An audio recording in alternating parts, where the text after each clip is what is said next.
glorify you in the name of Jesus. Amen. Okay, magandang umaga po sa inyong lahat. Magandang umaga. Gabi na po. Magandang gabi po sa ating lahat. No? Okay, nandito na po tayo sa day 37 ng The Purpose Driven Life na ito po yung sinulat ni Pastor Rick Warren. Ang title po ng ating pag-aaralan ngayon is Sharing Your Life Message. Okay, or pagpapahayag ng mensahe ng iyong buhay. Ready na po ninyo ang bawat isa, mga tatayo pa para sa kanilang mga life message. Okay, bago tayo magsimula, tayo po muna ay magsimula sa panalangin. Dakilang Diyos ng mga pangyarihan sa lahat, Panginoon. Maraming pong salamat, dakilang Diyos, sa opportunity muli, Panginoon, na aming pagbubulay-bulayan, pag-aaralan, Panginoon, ng mga salita mo na iyong inihanda, Panginoon, sa gabing ito. Nawa, Panginoon, itago mo ang bawat isa, O Lord, sa iyong likuran upang, Panginoon, maipahayag namin ang aming mga buhay, Panginoon, message ng aming buhay, Panginoon, sa bawat isa at maging inspirasyon ito, Panginoon, sa mga makakarinig at nawa, O Lord, ikaw yung dakilang Diyos na maihayag, Panginoon, sa aming kalagitnaan. Thank you, God, in the name of Jesus. Amen. Okay, day 37. Ang title po nito is Sharing Your Life Message. Bali po, hindi po ako magtatagal dito, no? Dahil meron po tayong mga life message ang bawat isa na tumatayo dito. Sharing your life message or pagpapahayag ng mensahe ng iyong buhay. Ano po ba ibig sabihin nito? Ito yung pagpapatunay na kung sino ka bago mo nakilala si Jesus at sino ka na ngayon na nakilala mo na ang Panginoong Kristo at ano-ano yung mga bagay na nabago sa buhay mo nung nilalakaran mo na ang pananampalataya mo sa Panginoon. Okay? Ang sabi po sa 1 John chapter 5 verse 10, those who believe in the Son of God have the testimony of God in them. Patunay po na kung sino man ang nakay Kristo, 100% po yan na meron siyang life message or testimony na ginawa sa kanya ng Panginoong Hesus nung siya ay kumilala, nanampalataya, at lumakad kasama niya. Amen po. Well, nung binasa ko po yung lahat ng buong day 37 ng Purpose Driven Light, umiikot po ito talaga sa message ng buhay ng bawat isang mananampalataya na kumilala sa Panginoon. At meron po tayong 4 na posibleng question na pwede mong ipatotoo. Diba? 4 possible question to share your life message or life testimony. Yung number 1 po, ano yung naging buhay ko bago ko nakilala si Jesus? Pangalawa, paano ko nauunawa ang kailangan ko si Jesus? Pangatlo, paano ko ipinagkatiwala ang buhay ko kay Jesus? At pang-apat, ano ang kaibahang ginawa ni Jesus sa buhay ko? Well, ito po, isang maikling testimony lang to mula nung ako'y kumilala sa Panginoon. Ako po ay isang produkto ng DVBS or Daily Vacation Bible School. Isa pa akong batang paslit lang, mga kasinlaki lang siguro ako ni Atasha, nasa 9, 10, 11, basta grade 5. Siguro 11 years old yon. Grade 5, meron pong nag-invite sa akin dahil doon, sabi daw, meron daw doon pakain. Siyempre, bata, pagkain, go tayo. Bukod doon, ang pinaka nakapagpa-ano sa akin na pumunta talaga sa Bible study na yun is yung libre daw ang notebooks. Lahat ng gagamitin mo sa school kasi magpapasok ka na nun eh. So, hindi mo na kailangan bumili o hindi na kailangan bumili ng magulang mo ng notebooks. Lahat ng kailangan sa school, ibibigay nung pastor na yon pagka pinasukan mo yung isang buong linggo ng DVVS. So, nag-go kami. Nag-go kami mga kabataan, mga kaibigan ko. Noon, ibig sabihin, fast forward, nakakilala na ako, bata pa lang.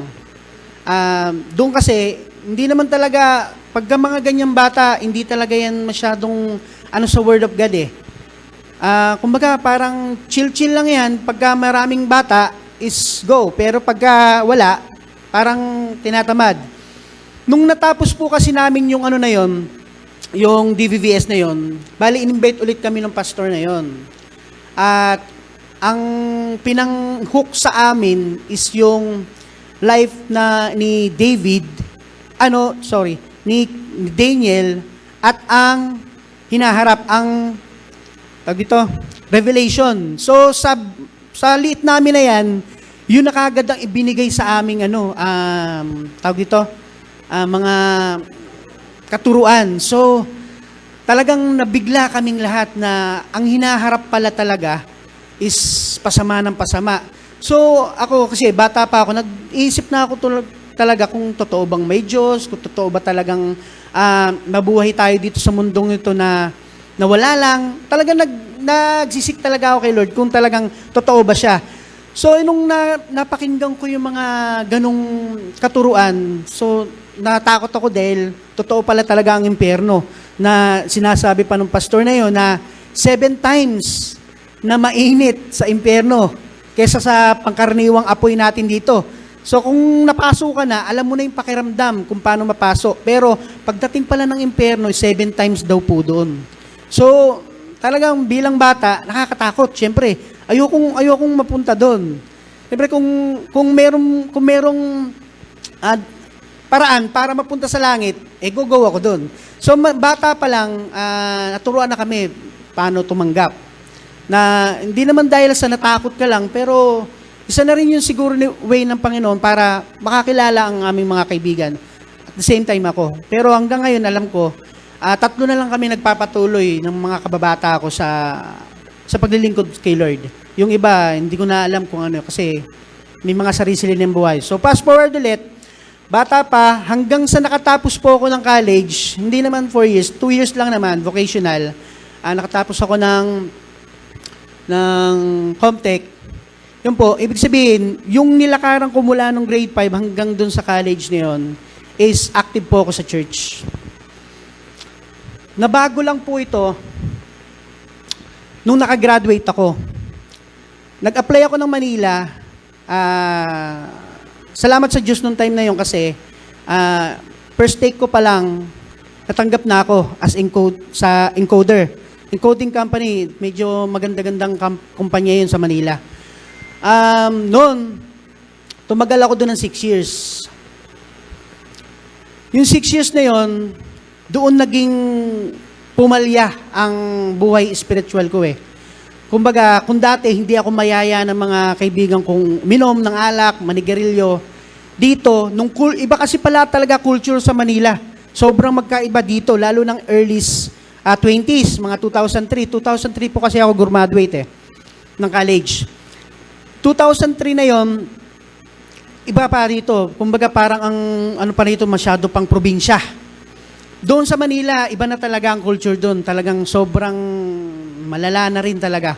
Kaya, dahil sa gusto kong makisama, dahil nga bago lang ako doon sa Manila, so, yun, sa madaling salita, fast forward, natuto akong minom. Natuto akong manigarilyo na dating hindi ko ginagawa. Kumbaga, dati nakatutok ako kay Lord, biglang 360 degree na tumalikod talaga ako sa Kanya. Cellphone ko, tinatawagan ako ng mga ka-churchmate ko dati, pastor. Nag-iba ako ng SIM card kasi ayoko na silang, kumbaga, alam ko makasalanan na ako. Sa 6 years na yon, sobrang masalimuot yung nangyari sa buhay ko. Hindi ko nga alam kung bakit nagawa ko yun. Sa ngayon, naiisip ko kasi talagang ang hirap pala sa Manila. Ang daming pagsubok, daming temptation. So, wala na yun. Iklian na lang natin. So, yun, 6 years, nawala. Pero, laging may maano sa isip ko, sa dulo ng pinakaisip ko na, Lan, bumalik ka na. Hindi na tama yung ginagawa mo. Puro iyon yung nagsising in sa isipan ko ng time ko na yun, sa puso ko. Pero, reject. Hindi ko talaga pinakikinggan si Lord nun. Totoo pala yun na once na tumanggap ka kay Lord bilang isang mananampalataya, oo, mawawala yung fire, pero yung Holy Spirit mananatili pala talaga Kasi oras na talagang tinanggap mo siya, nandun lang siya. Kumbaga, hindi lang siya makagawa sa iyo kasi ang flesh mo gusto sa labas, gusto worldly na talaga. Manginginom ka na, inigalilo ka na Yun. Gustong ganun, pero laging sa isipan ko, ganun na, Lan, hindi na tama, bumalik ka na. Puro ganun, pero never ko nang ginawa. So, may nangyari sa akin na kakaiba doon sa Manila ng naging ng pagre-resign ko. Sobrang depression, hindi ko na elaborate. Nag-resign ako sa magadaling salita. So, umuwi ako ng Manila, ng Malolos. Dito naghahanap ako noon ng encoding company or kahit man lang call center nung time na yon. Pero wala pa pala nung mga time na yun dito. Kasi masyado parang urban ba tawag doon? Hindi pa siya ganung kaano sa Malolos. Kaya, nag-apply na lang ako sa ibang mga, tulad ng pabrika, hanggang sa dumating ako doon sa Kenny Rogers. Sa Kenny Rogers, in-applyan ko doon as a crew. Ayaw talaga ako tanggapin ng manager kasi base doon sa resume ko, overqualified. Wow, overqualified. Yun. Overqualified daw kasi nga dahil nga doon sa naging trabaho ko. So sabi ko, please po, tanggapin niyo po kahit service crew, okay lang naman po sa akin. Sabi nga pero pang manager na to, sabi nga kaya supervisor. Kasi yung time na yon, pwede pa lang 2 years graduate, pwede kang mag-manager or supervisor. So, sige po, kung wala pong slot, sige po, as a crew, okay. So, madaling salita, nag-usap sila at tinanggap nila ako. Kaya thank you Lord ulit doon. Nung tinanggap nila ako, syempre, 1 year na ako sa trabaho, na-promote naman as, supervisor.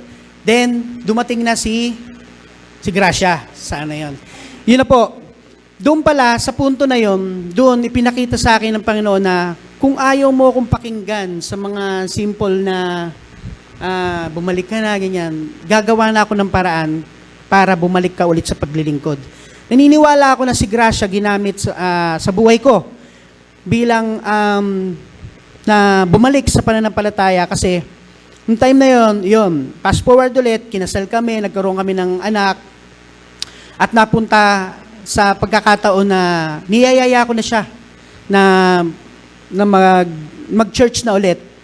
So, hindi niya ako pininiwalaan. Ayaw niya kasi nga sobrang pasaway ko pa dati, manginginom, tapos sigarilyo talagang, ayaw niya talaga ako. Bakit ako maniniwala sa'yo? Bakit mo ako tatanggalin sa paniniwala ako? Ikaw nga, tinan mo nga itsura mo. Diba? Nanginginom ka lahat. Sabi ko. So, pinagbigyan ko, nagsisimba siya doon, at ako, wala akong inaatenan kasi nga, backslider, kumbaga. Yun, lumaon, fast forward ulit, may time na Piyesta ng Bayan, December 8, yun, in-invite, kumbaga, para magsisimba siya. So ako kasi, hindi talaga ako magsisimba doon. Group text siya. Dati uso pa yon, group text, na kung sino yung makakasama niya. Merong nag-text sa kanya na kaibigan na matagal na niyang hindi nakikita, nakakausap na, sige, samahan kita, mag-church tayo.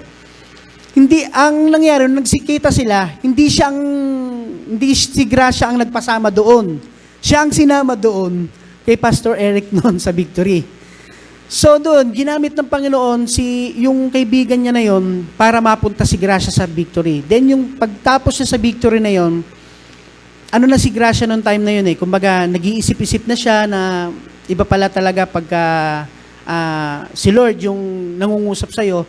So niyaya na rin niya ako na mag-church. So natuwa na ako noong time na yon. Kasi parehas na kami. Pero hindi ganun kabilis yung transition eh. Hindi naman kabilis yung transition na magbabago kagad ako. Kasi kahit na umaattend kami sa church noon, umiinom pa rin ako. Pero nababawasan. Naninigarilyo, pero nababawasan. Hanggang sa napunta na kami kay Pastor kay Pastor James. Then, fast forward ulit, nagbuo na ulit ng team dito sa Malolos sa pangunguna naman ni Pastora Hazel. So yun, hanggang kay Pastora Hazel, ganun pa rin ang ugali ko. Meron pa rin akong mga pasundot-sundot na inom, sigarilyo na hindi pa nawawala kasi nga ayaw kong tantanan ng mga dati kong kaibigan. Ngayon, dahil sa Panginoon, ginamit si Gracia, nahihiya na ako na ang asawa ko medyo umaangat na sa pananampalataya, ako nananatili pang ganito. Kumbaga, nagiging baby Christian pa. Samantalang siya, ang dami na wisdom, marami niya nang pinapakita sa kanya. So, nandoon na. Kumbaga, ginigising na ako ulit ni Lord upang bumalik sa pananampalataya. Hanggang sa panahon na ngayon na nagtutulungan kami parehas sa pananampalataya. At yun, dahil po sa ginawa ng Panginoon sa buhay ko, naniniwala ako na once na ikaw ay tumanggap kay Lord, tinanggap mo siya, ibabalik ka niya kung ano man, kung sino ka dati. Or kung hindi ka pa na tumatanggap kay Lord o non-believer ka, gagawa ang Panginoon para mapunta ka sa kanyang pamilya. Yun lamang po. Ay, itong testimony na to, para po sa ating lahat to na dito sa church na to. Ito, isang post na nabasa ko lang din na nai-relate ko siya sa aking sarili.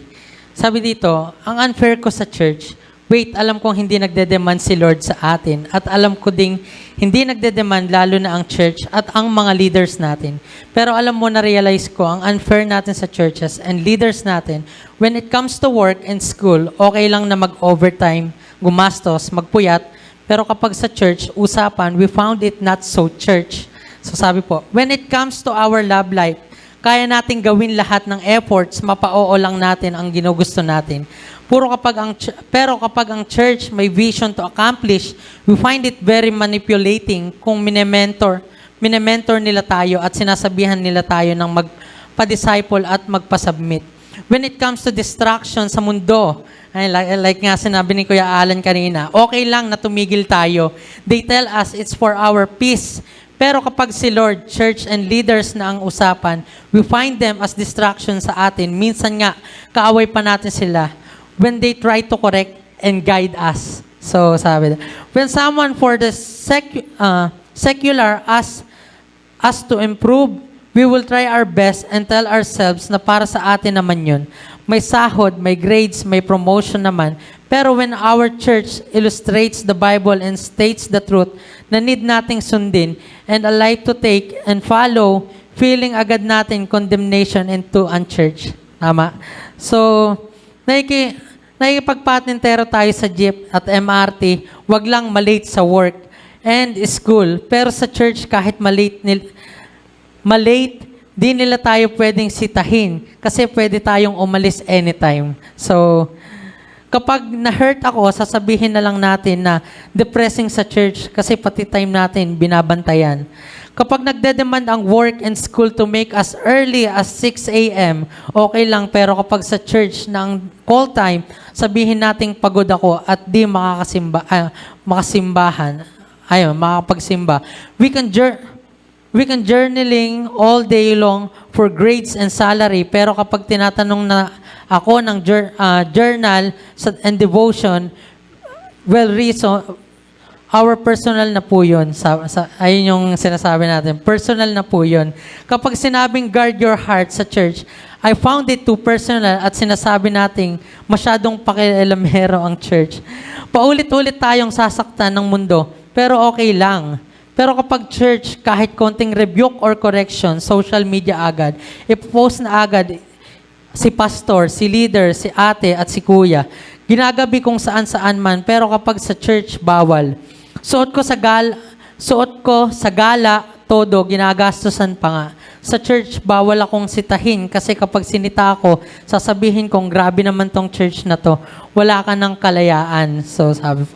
Kapag ang mundo, pinilit tayo, we'll prove ourselves, pero kapag church na, I find it too pushy and enough reasons para umalis ako. Gumagastos ng napakalaki sa tropa, inuman, gastos, pero nakaw ang tawag sa tithes. At sabi ko, umikot lang yon sa church, sa pastor lang yan mapupunta. Tumatanggap ng kahit anong salita mula sa maling tao, pero ayaw lunukin ang salita ni Lord, lalo na sa correction at rebuke.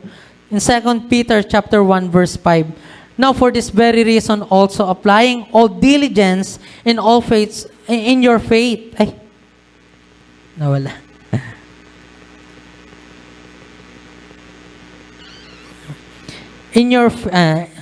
Now for this very reason also applying all diligence in your faith supply moral excellence, and in your moral excellence knowledge.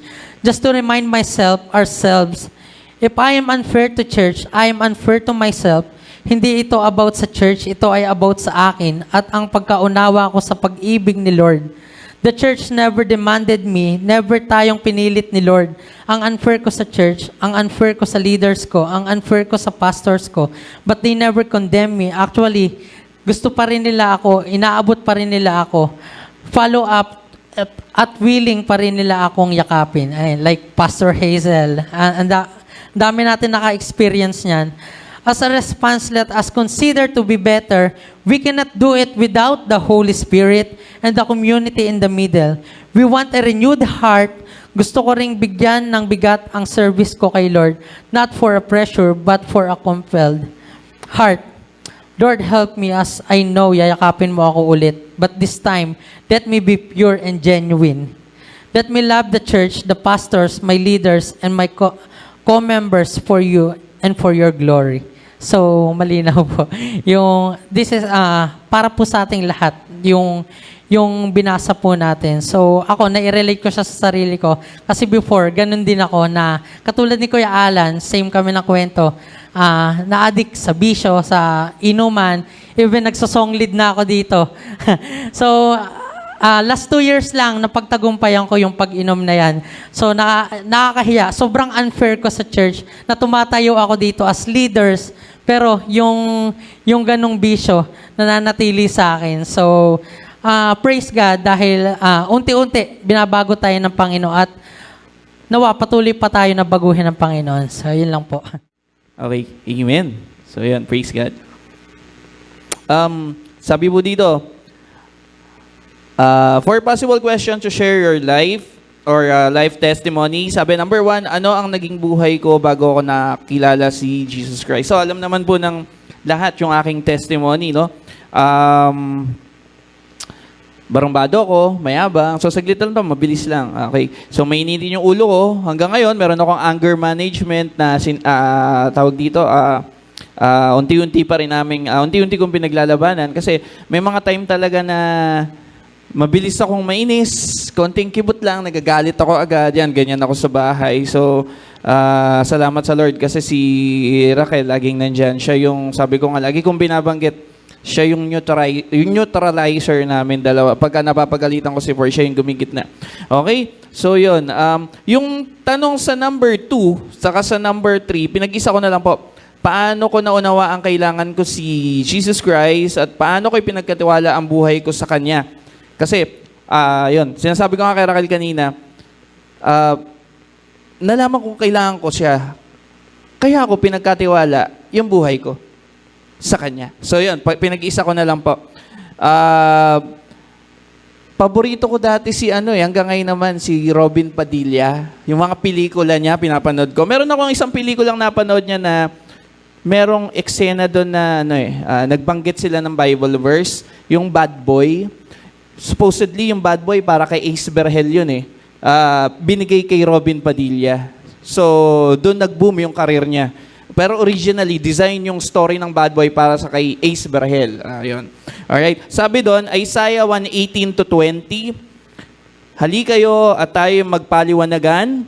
Sabi ni Yahweh, gaano man kapula ang inyong kasalanan, kayo'y aking papuputiin tulad ng yelo o bulak.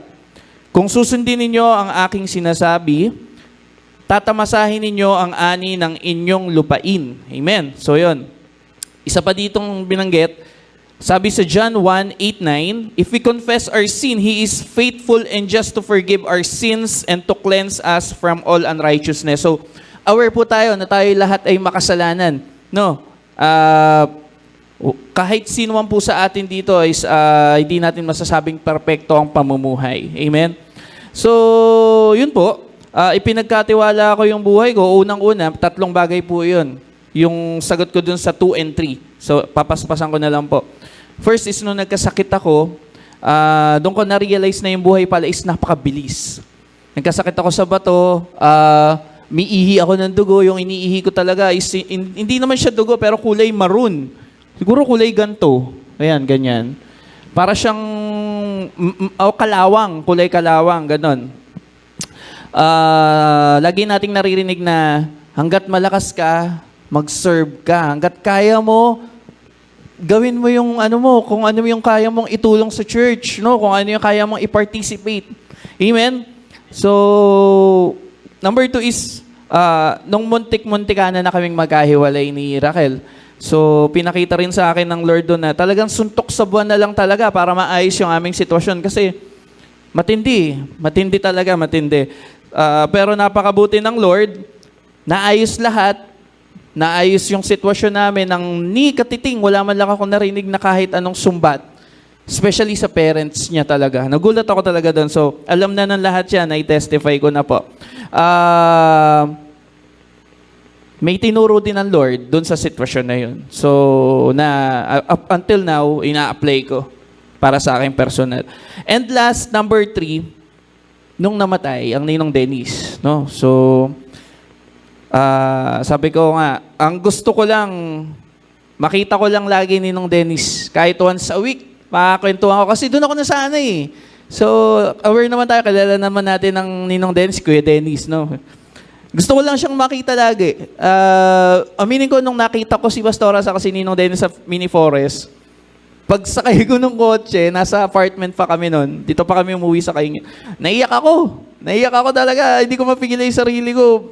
Parang nasa teleserye na yung iniidolo mo, makikita mo bagsak na bagsak ang katawan, ni sa hinagap, hindi mo maiisip na makikita mo siya ng ganong sitwasyon. So, iyak ako talaga noon. Tapos pag-uwi ko, attend ako sa Sunday, Nagpaalam na ako kay Raquel. Saka, attend ako next week, So, yun lang talaga. Number 1, yun lang yung habol ko talaga para, kaya kami nabalik after 3 years. Gusto ko lang siyang makita. Gusto ko lang siyang makausap. Yun lang. Wala akong planong pumasok sa kahit anong ministry. Talagang sobrang lapit kasi namin. Sabi ko, attend ako. Pinilit ko talaga kay Raquel. Pero di naman ako nagdalawang salita sa kanya. Sige, sabi niya gano'n. Kumbaga, tansyain mo muna yung tubig, parang gano'n, no? Test the water muna. Di pag mainit, pag okay, di sige, tuloy-tuloy. Attend ako nung unang linggo, then on the next Sunday, kasama na kita noon, umuntayin muna ako mag-isa. Kaya yung Diyos ka sa amin, very, sa akin, malapit sa puso ko. Kasi si B-Boy, yung Bibs, siya yung worship leader nun. Sabi ko, ang ganda nung kanta. So, hindi ko na namalaya na kinikilabutan ako habang kinakanta niya yung presence ng Lord. Right? So, meron siyang sariling timetable. Yung timetable ko kasi, attend lang ako kasi gusto ko makausap si Ninong Dennis, makakwentuhan, yung simpleng kwentuhan, pero hindi Meron po siyang sariling timetable para sa buhay ng bawat isa sa atin. At kung bakit tayo nandito, kasama yun sa timetable po ng Lord. No? Amen? Sabi nga, magtiwala lang tayo, hindi tayo magkakamali eh. Si FPJ, di ba? FPJ siya kasi Philip Salvador. Pag nanonood kayo ng movie nila, walang tapon eh. No? Walang tapon. Si Philip, Bayan Ko, Kapit sa Patalim, Commander Dante, mga ganong pelikula niya, full of sense.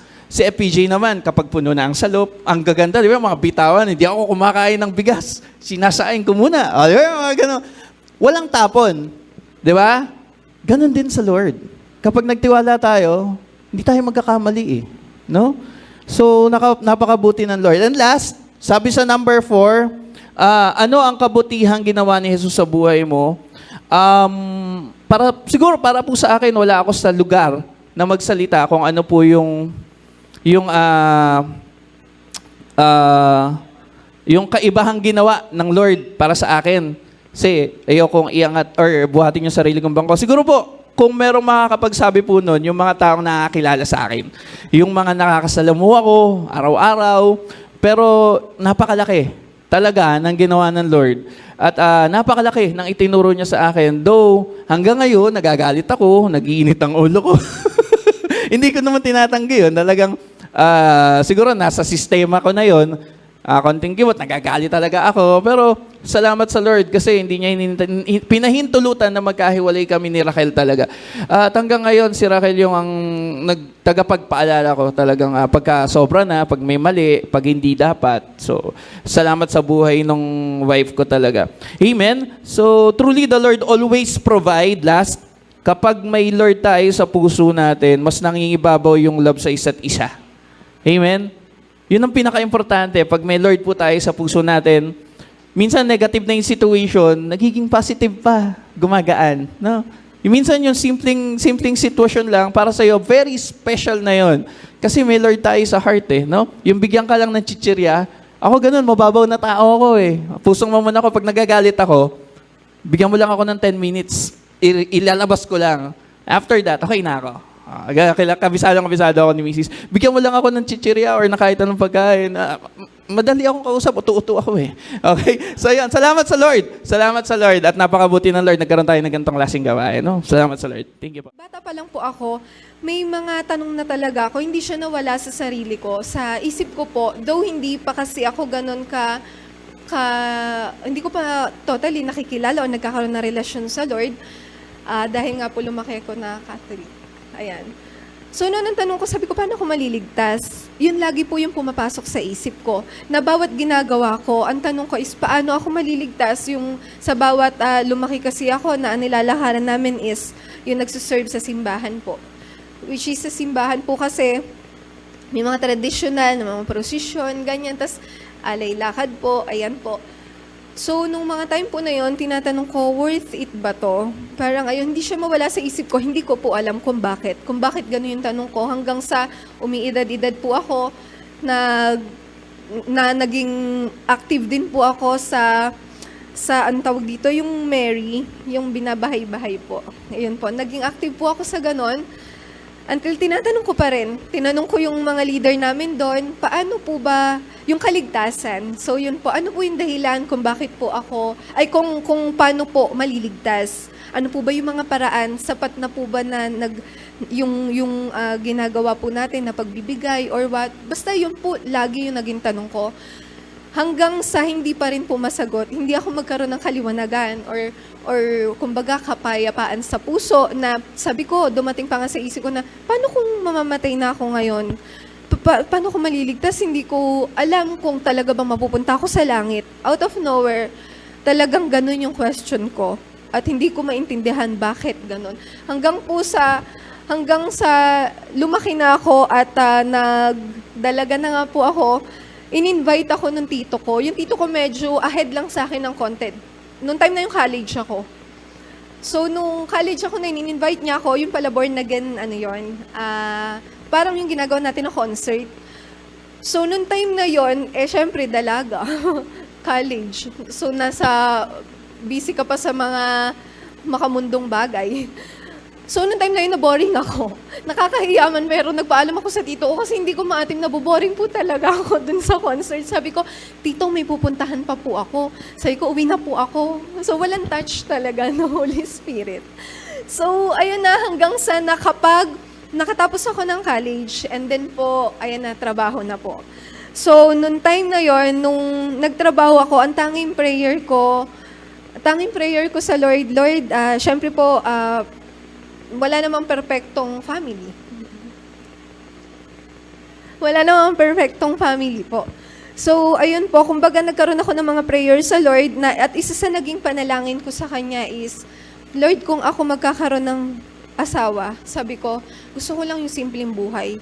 Gusto ko yung maayos yung pagsasama namin. Ayan, alam kasi ni Pastor. Yung maayos po yung pagsasama namin, mapapalaki namin yung mga anak namin na may simpleng buhay. So, nung time na nga na yon na nag-work na ako at natanggap po ako sa Kenny Rogers. At doon ko nga nakilala. Yung ibang napatotoo niya. Yung iba pong napatotoo niya, yun dapat yung papatotoo ko yung nagawa mo. Hindi, joke lang po. So, ayun po, nung nakilala ko siya, previous may mga naging boyfriend din po ako. Hindi naman po yun kaila, pero hindi ko po kasi naramdaman yung naramdaman ko noong time niya, na hindi ko alam kung bakit, pero nung nakilala ko siya, talagang yung pogi daw siya. Hindi, nung nakilala ko na po si Alan, ayun po na sabi ko, Lord, eto na po. Eto na yung lalaki na gusto ko. Nakikita ko na siya yung magiging ama ng mga anak ko na ready ako. So, nagtatrabaho nga po ako that time. Tapos, sinaya ko po siya sa Quiapo. Sabi ko, Bepa, yung tawagan namin, Be, samahan mo ako sa Quiapo. Gusto ko magdasal. Eh, hindi niya inaamin sa akin. Born again po pala siya. Hindi niya inamin yun sa akin. Pero syempre ako, hindi naman din ako nagtatanong kasi nga, mangingino, malay ko po ba na yung lifestyle niya pala na yon nakakilala na pala siya sa Lord. So, sa makatuwid, sinamahan niya ako sa Quiapo. Dasal-dasal pa ako. Ganyan, Lord, bigay niyo po talaga ito. Gusto ko po ito mapangasawa. Hanggang sa yun na nga, nauwi na kami sa kasalan.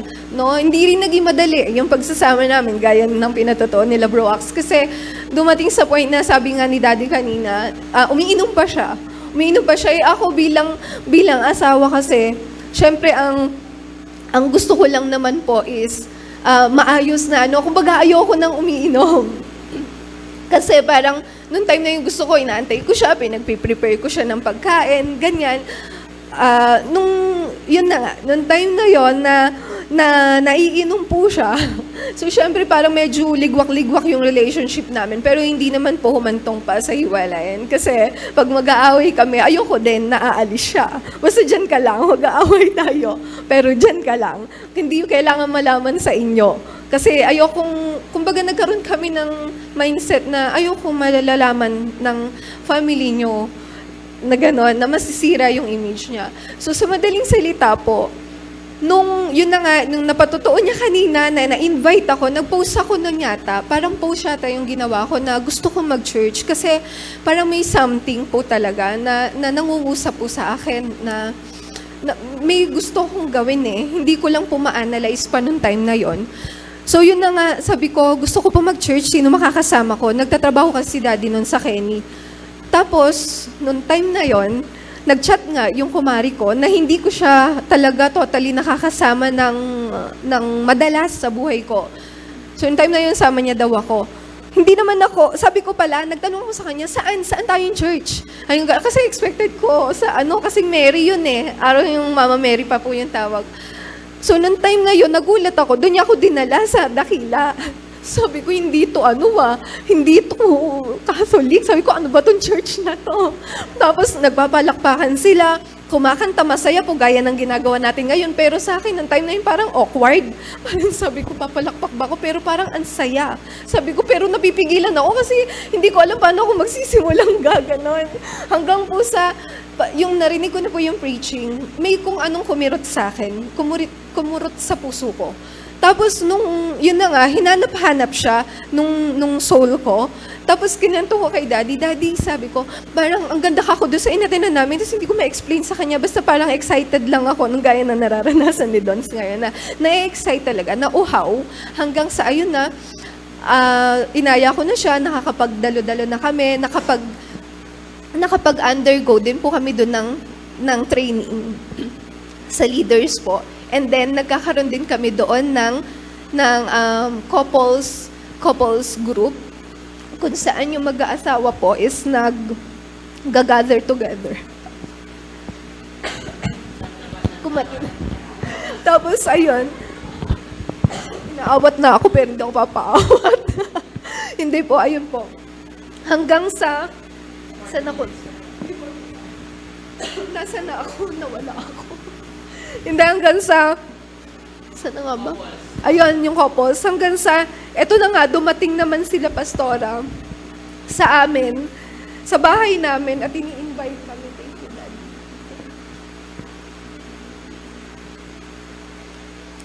Sorry po. Ayan, so dumating sila pastora, sila Pastor James, ini-invite kami. So sabi ko, paano to? Nag-church na nga kami doon. Paano na sana, patayo na sana ako doon as leader sa church po na yon.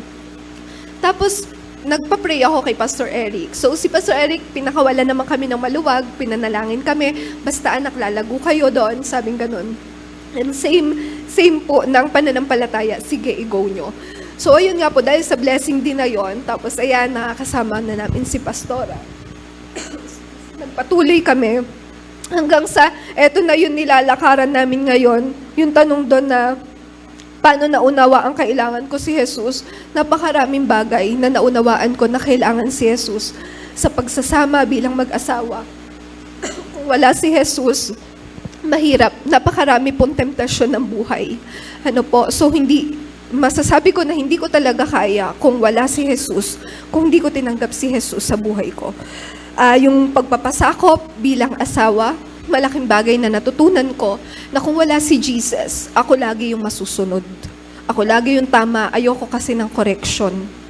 Pero po tinuruan ako ng Diyos paano magpasakop sa asawa ko. Even yung pagbabudget, dati po tapak sa akin yun eh. Kasi aminado ako, mas mahusay mag-budget yung asawa ko. Mas matipid kasi siya.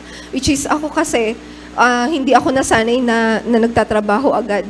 So, nung time na yon, talagang nung nakilala ko si Jesus, natutunan ko na, sige, Daddy, ikaw muna mag-budget, ganyan. Tapos hanggang sa unti-unti naman, pinrocess po ako ni Lord, then natutunan ko naman na din po. Salamat sa Diyos.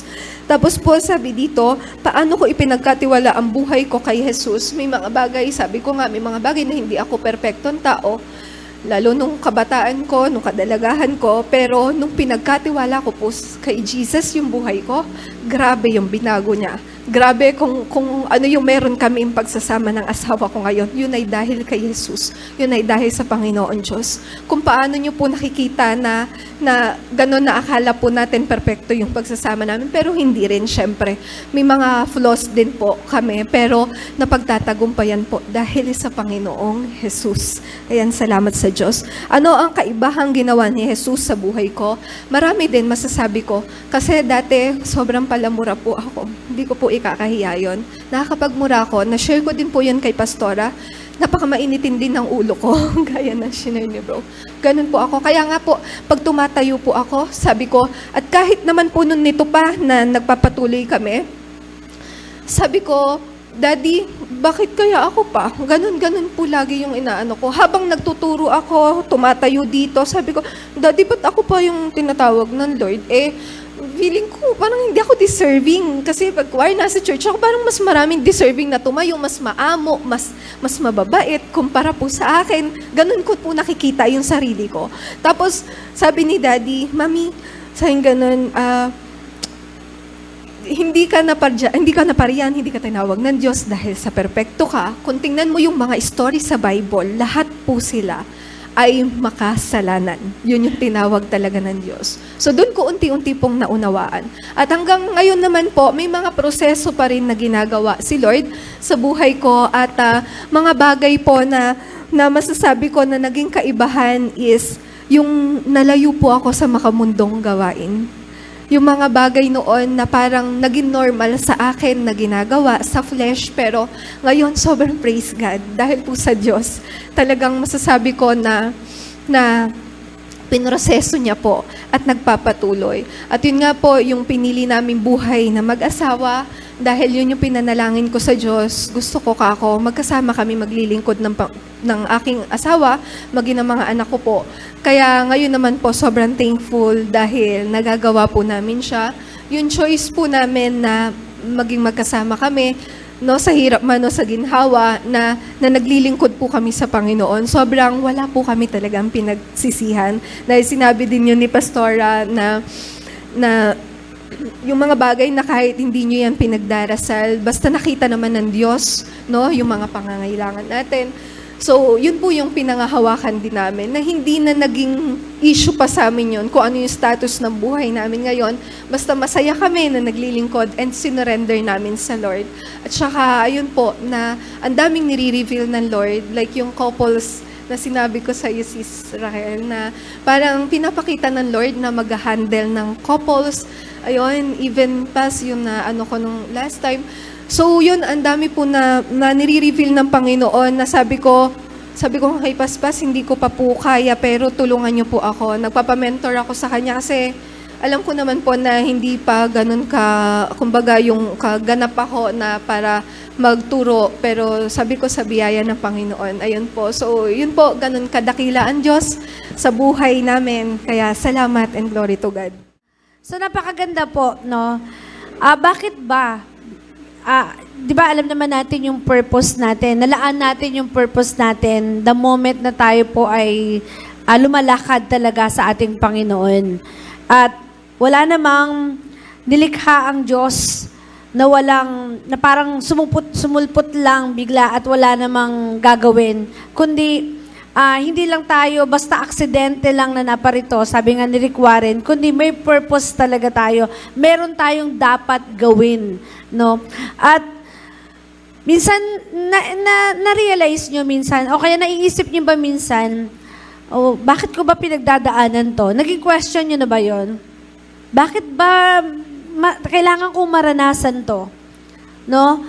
But kung titignan natin, kung wala yung mga experiences na yon, wala kang ite-testify. Para ka lang talagang sumulpot na lang. Kung hindi mo, sabi ko, dapat, di ba minsan meron tayong, dapat hindi ko naranasan to eh. Parang worry pa tayo sa mga experiences natin sa buhay natin. Parang, dapat hindi ko naranasan yon. Kasi, yun yung hirap kapag wala tayo sa presensya ng Panginoon. No?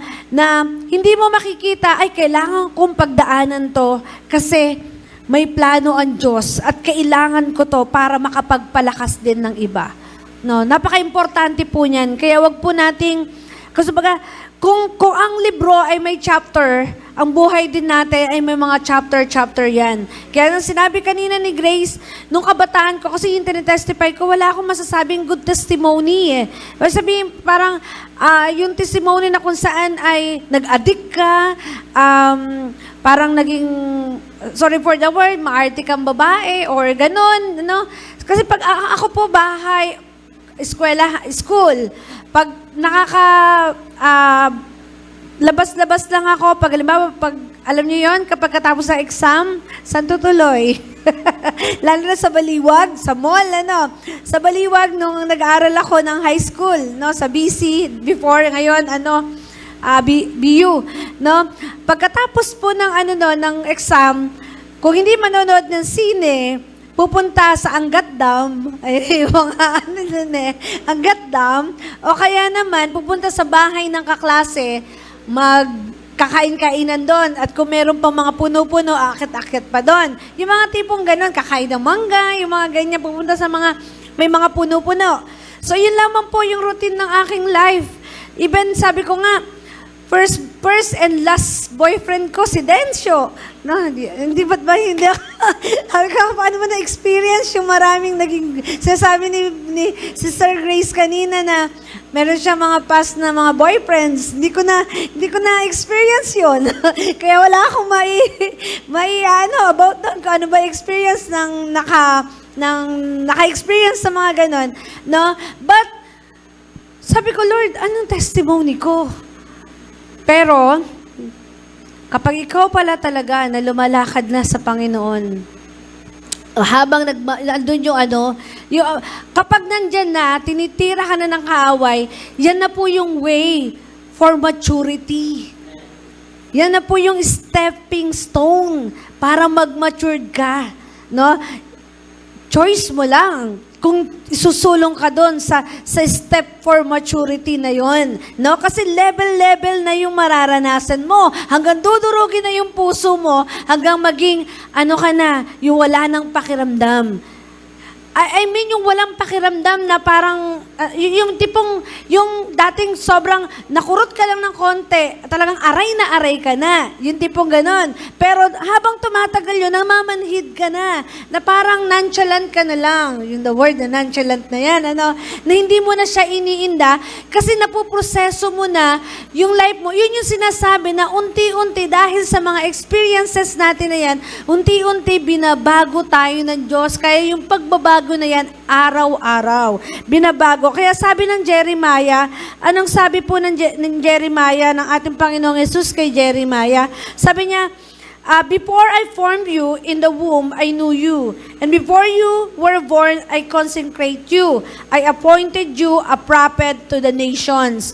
No? So, kilala tayo ng Panginoon at alam niya kung ano yung gagawin niya sa atin. Kaya lang tayo nalilihis ng landas kasi hindi tayo gumogo dun sa way na gusto ng Panginoon. Nabgohan natin kasi ayaw minsan ng flesh natin na yun. Lalo na kung masasaktan tayo, di ba? Ayoko nga sa mga tao na yan. Tumatalikod tayo.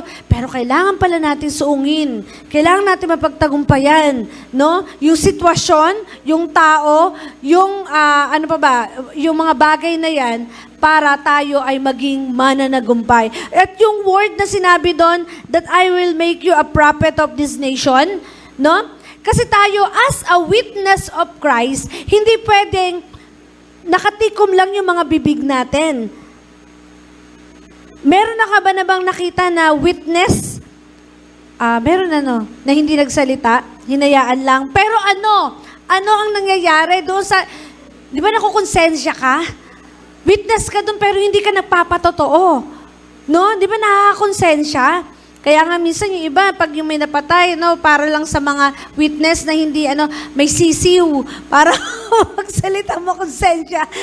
Sorry po. Di ba minsan, yun yung nila, lalagyan lang sisiw yung ng patay, para daw makonsensya, yung gumawa, at the same time, yung mga nakakita na magsalita. So, ganun tayo. Gusto ni Lord, nagsasalita tayo. Ipinapatotoo natin yung na-witness natin. Lalo-lalo na, kaya sabi, yung the moment na ikaw ay nagpipreach, no? Mas maganda, yung pinipreach mo is yung testimony mo. Kasi yun yung mas malaki ang impact sa mga nakikinig kasi yun yung nangyari sa'yo. No? Ang hirap po kasing isabihin ng isang bagay na hindi mo naman talaga totally naranasan. Pero pag naranasan mo, ay makukuha mo, mahuhook mo yung heart o yung mind ng mga tao. No? Kaya ang dami sa atin, sabi ko nga, Lord, salamat, sapagkat talagang bago ako dilagay ng Panginoon dito, talagang dinurog ako, winasak ako, nawasak ako, yung tipong gano'n na talagang, yung flesh mo no? Na, sabi nga ni Bro Francel, andun pa siya sa process talaga na pinaglalabanan pa niya kung ano man yung galit na meron pa siya, no? But, the moment talaga na, inopen mo yan sa Panginoon, like, nung sinasabi niya, hindi pwedeng hindi kikilos ang Holy Spirit na mawala sa'yo yan. Unti-unti. No? Kaya be thankful. No? Sa mga tao na nag-i-encourage lagi sa atin, yung mga tao na nagpapaalala sa atin, at be thankful sa mga situation sa life natin na feeling natin parang hindi ko naman kaya to, pero kakayanin mo yan dahil kasama natin ang Panginoon. Kaya, pag meron tayong suliranin na darating pa sa loob o sa labas man ng church, sa family man yan o sa ano pa man, kaya nga sabi ng Biblia, huwag ka nang mabibigla sa mga ganyang sitwasyon kasi kabalikat na natin yan. Kaakibat na natin yan. Kasi kung wala yan, hindi ka lalago. Hindi ka mag-grow, hindi ka magiging matatag, no? Kasi yun yung foundation natin. Kaya kailangan natin na mag-dig deeper pa ng Word of God para pag dumating yon, may sandata ka. Eto yung salita ng Diyos, itapal mo dun sa pangyayari na yon, no? Ito yung salita ng Diyos dyan. So, sa bawat ginagalawan natin o nararanasan natin, may salita ang Panginoon, may promise ang ating Panginoon. Kaya, minsan, nafo-fall tayo, no? Kasi ang gusto natin yung mangyari, yung gusto natin. Tama? Gusto natin ang mangyari, yung ninanais natin. Pero ito pala ay taliwas sa kalooban ng Panginoon. Sino po ba magsasabi? Every time na pupunta si Pastor, naalala ko noon, nung nasa Plaridel pa po kami, pag may gathering po ng pastors and workers meeting, no, pag nataon sa Plaridel, kung 2 times o 3 times po, pag after ng gawain na yon, tinatapik po ako ni Pastor Rich sa balikat. Hazel, wala pa bang word si Lord? Ano pong word? Yung mga kasabayan mo, nagpapagamit na. Sa isip-isip ko, nagpapagamit naman po kasi leader nga ako.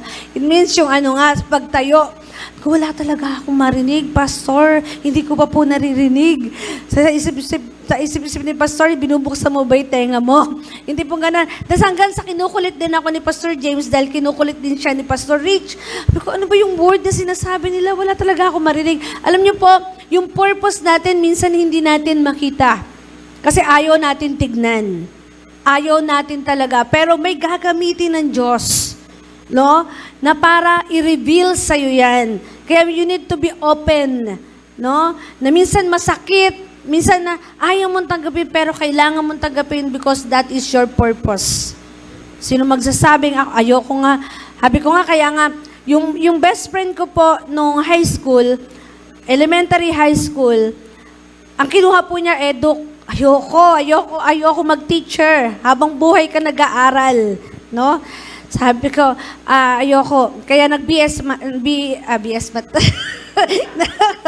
BSBA ako, Bachelor in Science Business Administration. No po? So, doon po ako. Hindi ko alam talaga, kinukuha ako ni Lord, no? Pagkatapos ko noon, nilolok ako ni Pastor, alam ko kay Pastor Lito pa dapat noon eh. No, sinabihan na ako ni Pastor Lito dahil may sa IFI dati sa Shikaina, di ba? Ala ka pa kay Pastor Lito, no. So nag-ano na si Pastor Lito patungkol doon dahil may school na rin po talaga doon. Pero sabi ko, ayoko nga talaga. No, pero hindi ko alam ba't ako doon talaga kinukuha. Yung the more na ayaw mo. Kaya kapatid, minsan may inaayawan tayo pero pilit na doon ka ina-align ng Panginoon. Kailangan lang natin mag-give in. No? May mga bagay na ayaw natin, pero ito pala yung gusto ng Panginoon na hindi natin matatakasan. Kaya, ulitin ko, napakalaki po na impact na to. Kung yung iba po hindi pa nasimulan, napakaganda po ng mga lesson ng purpose-driven life. Mula sa simula, no? Upang patuloy mo pa na malakaran o makita pa yung purpose mo sa buhay mo. Kaya kapatid, dumanas man tayo ng pighati sa mga past na experiences natin, but look at you now. Pwede ba tignan nyo yung katabi nyo? May mga pinagdaanan yan na sobrang worst, no? Pero tignan nyo, nag-glow ba siya? Bumata ba siya? No? Alam nyo po, naniniwala kayo na nakaka-glow ang presence of God? Amen. Nakaka-glow po yan. Kaya ano yung pipiliin mo? Doon sa kasalanan o mag-glow ka na lang sa presence ni Lord? No? Yun. Kaya, I am thankful po talaga. So, grateful sa inyo po na patuloy tayo. Sabi nga, sabay-sabay tayo na lumago sa Panginoon at makita pa natin yung purpose natin na it's done. Done na tayo sa sarili natin. No? Napagdaanan natin ang dami, masakit, pero ngayon parang kahit na may bumabato sa'yo, parang, bahala kayo dyan. Yung tipong ganun, di ba? Basta ako, gagawin ko kung ano yung kalooban ng Panginoon. No? Hindi katulad nung dati, iniinda mo gabi-gabi, umiiyak ka. No? Pero ngayon, no? Vengeance is mine, I will repay, sabi ni Lord. Vengeance is mine. So may mga prayer request kayo na hindi pa din ginagrant ni Lord. Sabi ko nga dati, baka kailangan ibahin nyo naman yung prayer nyo. Baka kailangan hindi na kayo mag-focus doon. No? Dahil the moment na hindi na natin pinofocusan yung mga prayer na yon, dahil na yung dinidesire mo. Kasi ang gusto ni Lord, mag-focus ka sa akin, anak. Sa akin muna kasi ako bahala magbigay ko ano talaga. Alam ko kung ano yung pangangailangan mo. Kailangan lang ni Lord yung time mo. No? Katulad ng binasa kanina ni B-Boy, no? Para sa atin po lahat 'yon. Totoo naman, 'di ba? Bakit sa work hindi tayo pwedeng umabsent, basta-basta na lang umabsent, no? Lalo na sa school. 'Di ba nga? Hindi ka pwedeng umabsent ng 1 week, no? Tayo every Sunday na lang, minsan nami-miss pa natin, 'di ba? Kaya as a leaders, no, kaya ako talagang I'm calling you leaders, no, be devoted. Papaalala ko sa inyo yan, pinapaalala ko sa inyo, kasi you need to stand in your faith, no, Kasi kung nakita na ng tao yan na talagang hindi ka mayayanig sa kung ano yung stand mo talaga, hindi ka nayayanigin yan. No, hindi ka na hahayaan yan na ano, sila nagsasabi, ay hindi yan na ano kasi kumbaga naka-promise na yan. No, catch me in the spirit. No, i-reveal ni Lord sa inyo lahat yan. Kaya, wait lang, kung may mga prayer na hindi pa talaga tinutupad ng Panginoon o hindi pa, baka hindi pa lang timing. Kaya nga, sabi ni Bro Prancel kanina, may timetable ang Panginoon para dyan. Masabi ko, ako dati, sa religion na lang, kami, Sagrado Katoliko po kami. So, alas 6, lagi kami nagro-rosaryo. So, lagi rin kami nasa simbahan noon pagkasama ko yung lola ko kasi talaga sila, deboto. Tapos, nag-aano pa siya dun sa Sacrifice Valley. Hindi ko lang alam kung ano yun kung Catholic pa rin po yun. Tapos, alam ko naman po na may Lord nung bata pa lang ako kasi nakikita ko na nagpe-pray kami. Pag nag-rosaryo, kailangan nakaluhod. So, alam kong may Lord. So, bata pa lang kasi ako, parang ramdam ko na yung yung hirap. So, syempre, pag bata ka, sabi kasi sa akin ng mama ko, kahit pwede mong ipag-pray sa Lord. So, akala ko, pag nag-rosaryo kami, parang iyon na yon. So, ang ginagawa ko naman sa gabi, nagtatalokbong ako. Nagpe-pray ako sa sarili ko lang nung bata ako. Tapos, sinasabi ko, sana hindi na umaalis si Papa. Sana nandito na lang siya. Kasi kapag wala si Papa, nasa akin lahat ng trabaho. Ako yung nahihirapan. So sabi ko, bakit ganun? Ba't kailangan pa magtrabaho? So, lumaki ako ng ganun lagi ang setup hanggang sa nag-high school ako, yung baon ko, pakonti ng pakonti. Mentras na lumalaki ako, nababawasan din yung baon ko. So, ramdam na ramdam ko yung hirap na fourth year ka, tapos ang baon mo, 3 pesos lang. Year 2006. Tapos, manghihiram ako sa classmate ko ng piso lang kasi kailangan namin sa textbook. Hindi nila ako mapahiram. So, tapos pag may field trip, never ako nakasama. Nakasama lang ako nung nag-college si Daddy. Doon lang ako nakasama sa field trip.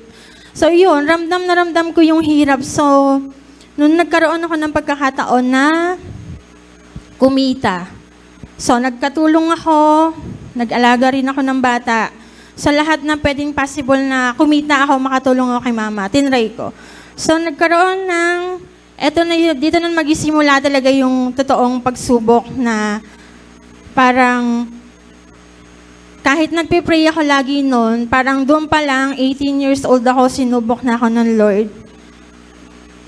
Kasi, nung una akala ko, papasok ako sa work, sabi kasi nila, call center daw.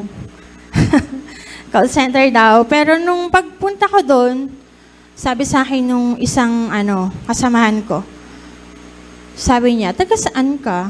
Tinignan nila ako mula ulo hanggang paa. Kasi nga noon, dalagang bukid, kumbaga, ang itim-itim ko, tapos, ano ba tawag sa ganun? Parang prom di ka kung pumorma, na parang kasi noon, nakakabili lang ako ng damit once a year lang sa 99. Tuwing lang yun tuwing magpapasko. Yun lang. So, sabi ko, nung una nagtataka ako kasi yung mga nakikita kong babae, ang iiksi na ng mga suot, ayan. So, medyo hindi na po maganda yung feeling. Sabi kasi sa akin, call center daw. Tapos sabi nung babae nga sa akin, sure ka, kaya mo? Doon pa lang napaisip na ako na, lang naman, usap lang naman yun, call center. Hanggang sa ipinasok na nila ako sa room, ayun na, doon ko na nakita lahat. Lahat nakita ko na. So, doon pa lang, 18 years old ako, nakita ko na. Per 2 years ako tumagal sa ganong trabaho. Pero, sinasabi ko lagi na never kong gagawin yung ginagawa nila. Nandun lang ako is para kumita kasi makipag-usap ka lang, may papasok na sa yung pera, we. So, bakit ko pag gagawin yung magtatumbling-tumbling ka dyan? Ganon. So, pinanghawakan ko yun kasi ayokong makita ko ng mga kapatid ko na lalabas ako tapos makikita nila ang pormahan ko parang yung mga kasama ko. So, ganun pa rin ako. Uwi ako sa bahay, naka-t-shirt, naka-mahabang short, ganun, simple pa rin. Pero, yun nga, yung mga marites sa buhay natin, ano talaga, kasama na yan. So, yun yung sinasabi ko na kahit hindi mo ginagawa yung ginagawa nila, pero nakasama ka dun sa circle. So, isa na lang din yung tingin nila sa'yo. So, ako, mula nung iniwan ko na yung work na yon hanggang mag-2011, biruin nyo, 2008 ako nag-stop ako ng 2010, hanggang 2011, binabalikan ako ng work ko na yon. Kasi, ultimo ko sino yung maging kapitbahay ko, ay, kaya lamaki bahay niyan, kasi ganyan yan, ganyan. Hindi ko nga alam kung saan nanggagaling yung mga ganong kaisipan nila. Kaya nung 11 years na yon, pag nakakarinig ako ng ganon, ano po talaga, pinapatulan ko, nakikipag-ano ko sa barangay. Ganon, kasi yung iniisip ko, hindi ko ginawa yun. Bakit? Hanggang ngayon, pinupukol pa rin ako nung ganon mindset. So hanggang sa, ayun po, nakilala ko na si Axel. Hindi pa rin ako nababago. Ang mindset ko pa rin, pag may umano sa akin, hindi kita.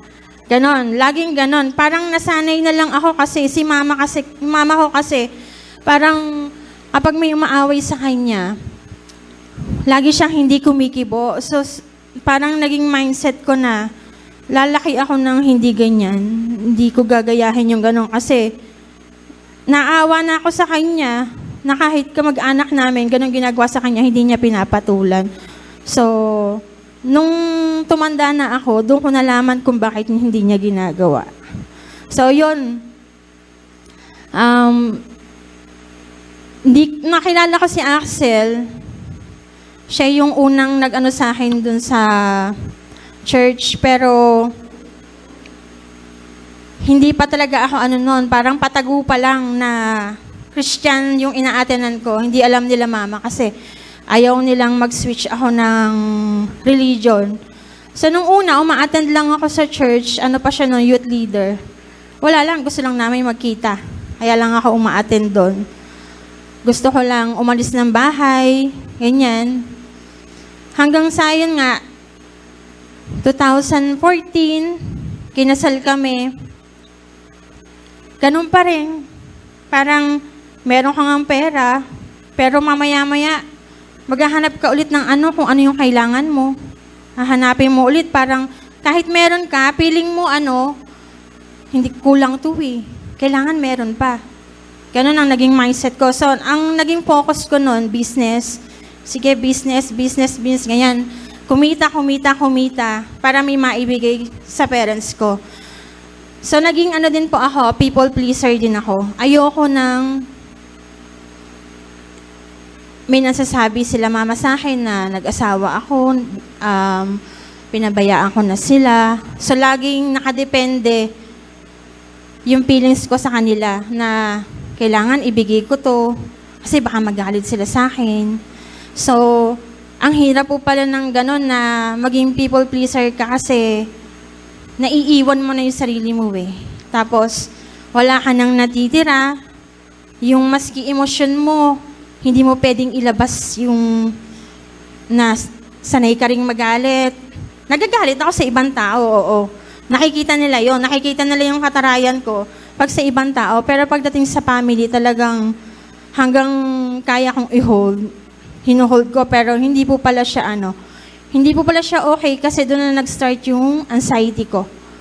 Doon na nag-start yung papunta na siya talagang depression. So yun, 6 years kaming magkasama. Masaya naman kasi kaya ako nagpakasal kasi nakikita ko sa kanya na siya na talaga. Kasi nagkaroon din ako ng ex-boyfriend noon. 18 ako noon nung nag-start ako mag-chat. Pero nananakit. Nananakit siya. Talagang hinampas ako ng hanger. No, kinukwento ko kay Axel. Hinampas ako ng hanger. Yung hanger, dalawang piraso, nabali. Oo. Kaya parang nagka-phobia ako noon sa lalaki na parang, ganun ba talaga makipagrelasyon? Yung sasaktan ka? Oo. Kaya nung una kasi, ano naman siya, nakita ko na agad yung ugali niya na magagalitin. So, okay lang yun para sa akin kaysa naman yung nananakit. Yun. So, saka ano siya, kaya ako unang na-attract sa kanya, time ng eugenics yun. Pagtayo niya kasi, di ba magaling nga siya magsalita in front ng mga tao? Ang galing niya magsalita. Ilan ata kami nagka-crush sa kanya ng 3. Sabi nung classmate ko, "Uy, Raquel, crush ko yan ha." Sabi ko, okay.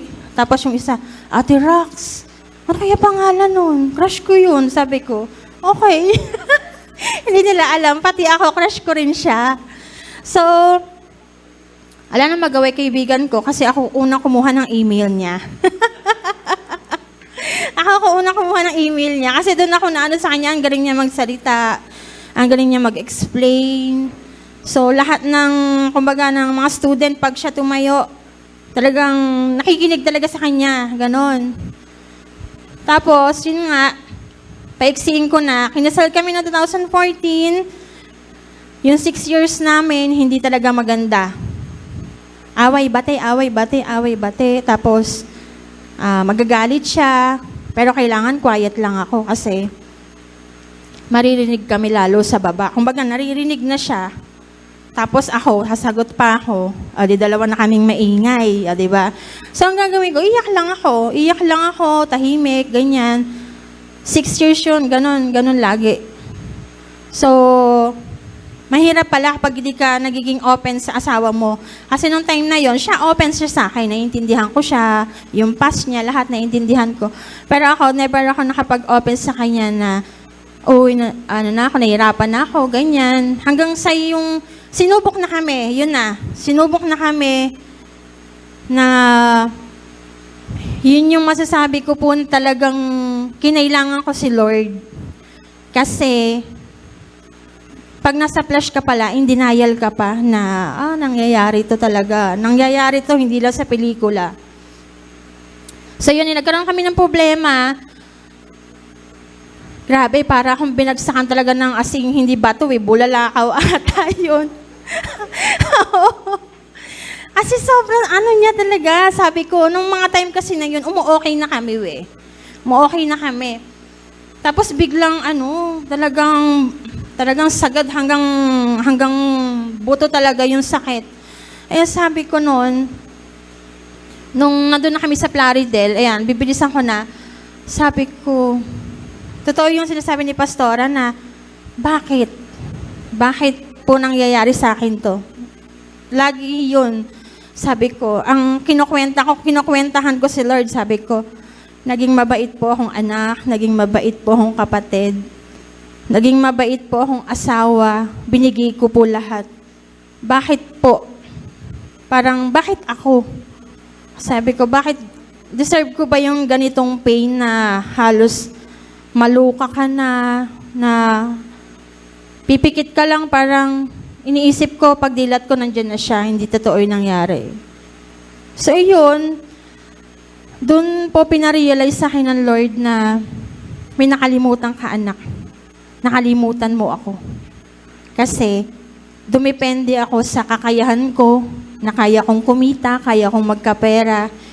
Hindi ko hiningi yung guidance niya na, Lord, tama pa ba to? Tama pa po ba yung binibili ko, yung binibigay ko na ganito, yung paggastos ko ng, sige, gastos. Tama pa po ba? Tapos yung parents ko, sige, bigay hanggang sa hindi ko napapansin na lululong na rin sa bisyo. So, doon po nag-sink in sa akin na hindi lang to lahat kasalanan ni Axel. Malaki din yung naging part ko sa lahat ng mga nangyari. Kasi po, yun nga, sa kagustuhan ko, wag sila magalit. Manahimik na lang ako.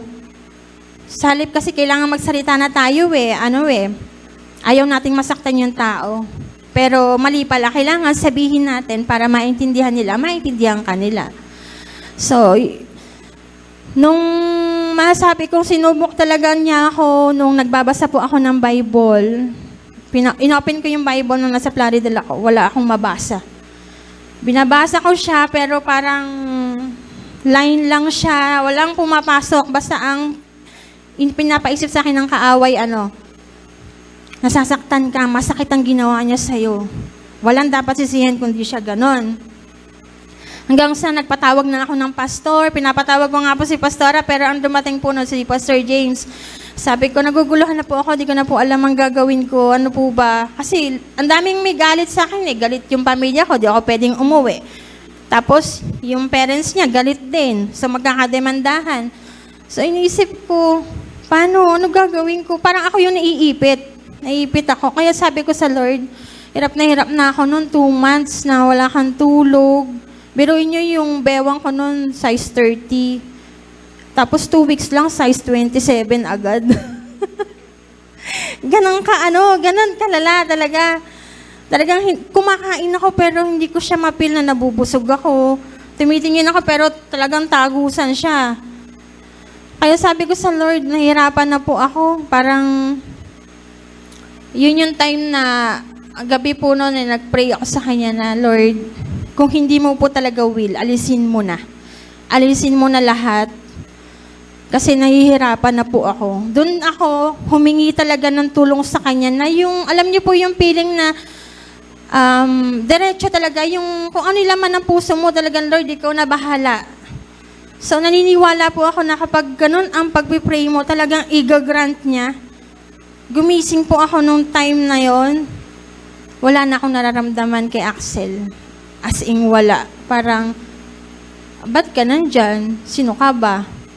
Muwi po ako sa amin, parang doon lang ako nagkaroon ng lakas ng loob na parang ilaban ko yung sarili ko, ilaban ko yung family ko, ganyan. Pero, papalambutin din ikaw ng Lord eh. Nung naghanap na yung anak ko, sabi niya, 4 days lang yon. Sabi niya, Mami, nasan si Daddy? Sabi ko, nandun sa Plaridel.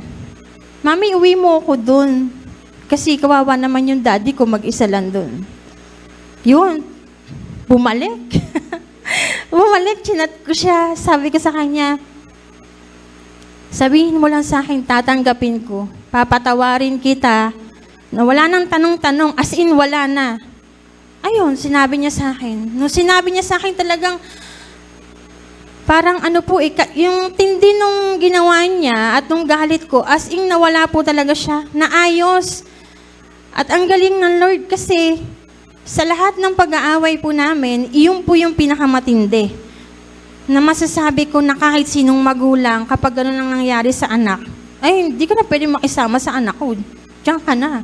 Hindi po, wala siyang narinig na salita kila mama, kila papa. Pinagmano agad siya nung makita siya. Tapos si mama, hinahanap siya kasi pinagluto siya ng pagkain.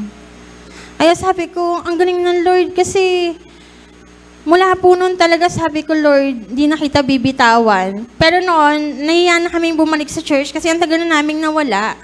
Pero yung faith, kahit kaming dalawa na sa bahay, talagang pinanghawakan namin na kailangan namin ng Lord sa buhay namin, hindi lang puro pera. Kasi ang pera nandyan lang eh. Ang pera, madaling kitain. Pero yung presence ng Lord nung sinunod na namin kung ano po yung will niya, na hindi na kami nagde-depend sa sarili namin. Nagsunod-sunod na po siya. Yung mga gusto namin noon, kusa na lang siyang dumarating na, pero parang hindi mo na siya kailangan. Parang, okay, nandiyan. Iba pa rin po pag meron kang Lord sa buhay mo kasi i-guide ka niya. Although merong mga, ayun nga po, temptation, normal, nagagalit pa rin naman tayo. Noon, pag nagagalit siya, nagkaka-anxiety ako. Nakikita naman niya, Pero mula nung inopen ko sa kanya na ikaw yung nagiging reason bakit ako nagkakaganto.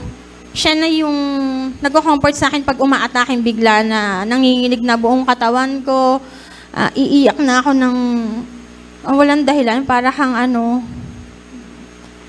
lolo-loka, naiiyak ka na lang na kala mo namatayan ka. Ang hirap po nun. Kaya nagpapasalamat ako sa kanya kasi talagang yung supporta niya mula nung naging okay kami. Sobra-sobra. Talagang pag ako yung nakakalimot, siya yung nagre-remind. Ano lang kami, vice versa lang. Nagpapasalamat din ako sa Lord kasi masasabi ko siya yung unang binigay sa aking testing na kung hanggang saan ba yung faith ko sa kanya at kung hahayaan ko ba na basta-basta na lang mawala yung family ko or masisira kami ng tuluyan. Kaya nagpapasalamat po ako sa mga nag-mentor din sa akin, kay Pastora, kay Sis Grace. Kasi noon church lang walang parang hindi kasama yung puso. Pero ngayon po talagang nagpapasalamat ako sa Lord kasi BCA family po talagang malaking tulong po sa aming pamilya. Sa lahat